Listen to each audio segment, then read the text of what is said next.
été engagé de faire confiance à nos institutions et à la démocratie. J'ai déjà eu l'occasion de vous dire que la démocratie est un exercice de tous les jours, difficile et exigeant. Pourquoi? Parce que la démocratie n'offre ni solution, ni pratique magique. Elle dépend des gens et de leur comportement. La démocratie a le rythme de ses échéances et celui que nous devons respecter cette fois-ci est celui de la Cour constitutionnelle.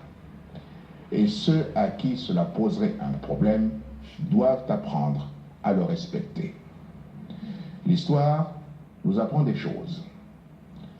À travers les siècles, ceux que la démocratie gêne agissent et ont toujours agi de la même façon.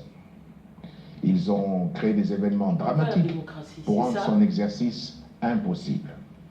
Alors, je veux appeler les Gabonais à l'extrême vigilance. Je regarde que dans les événements récents que nous avons vécus, les mots ont toujours précédé les faits, comme une prophétie que l'on voulait se voir réaliser. On a crié au putsch et on a attaqué l'Assemblée nationale. On a crié au bâillonnement de la liberté d'expression et on a attaqué la télévision nationale et les télévisions privées. On a incendié un quotidien et saccagé une imprimerie. On a parlé de peuple en colère et on a retrouvé dans la rue des éléments armés infiltrés et téléguidés qui ont tiré sur nos forces et dont le but ultime était de semer le chaos. Les paroles ont toujours précédé les actes pour tenter de justifier ces mêmes actes et les rendre légitimes. Alors, quand j'entends employer le mot charnier, je ne peux rester sans m'interroger, sans être inquiet. Fort de l'observation des semaines que nous venons de vivre, je ne veux pas que certains les créent pour les rendre réels. J'appelle donc les Gabonais à la vigilance et à l'esprit critique.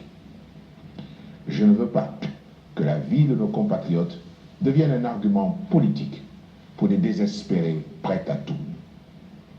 Je ne veux pas que l'on tue des Gabonais ou toute autre personne vivante au Gabon pour prouver que l'impensable existe. Qui tue? C'est toi qui tue. L'Afrique, dans les années 90, a déjà vécu ce type de calcul cynique et macabre, mais à l'arrivée, celui qui paye, c'est toujours le peuple. Avant d'être président de la République, j'ai occupé des fonctions qui ont mis la sécurité des Gabonais sous ma responsabilité, notamment en tant que ministre de la Défense nationale. Jamais je n'ai mis la vie d'un Gabonais en danger, jamais je n'ai attenté à leur liberté.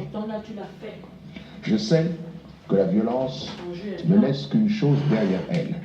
Cette chose, c'est le malheur. Dans ce cadre, j'ai demandé aux autorités compétentes de prendre toutes les dispositions pour que d'un côté, la sécurité des Gabonais soit assurée dans les gestes les plus simples de leur vie quotidienne et que d'un autre côté, nous puissions mener toutes les vérifications possibles pour faire la lumière sur ces propos irresponsables qui visent à discréditer le Gabon et à imposer une stratégie de la peur et de la terreur. Pour moi, la vie des Gabonais vaut plus que tout. On n'a pas besoin de ça. Tu n'es pas L'idée le président. qu'elle soit l'objet d'un sordide calcul politicien mortifère me révulse. Soyez vigilants. Prenez soin de vous. Ne vous laissez pas embarquer dans des aventures désastreuses menées par des hommes qui ne respectent ni nos institutions, ni la vie humaine. Au contraire, faites confiance, comme j'ai décidé de le faire moi-même, à nos institutions et à la démocratie. Une démocratie exigeante et claire, une démocratie qui demande de la responsabilité. Que Dieu bénisse le Gabon. Dégage.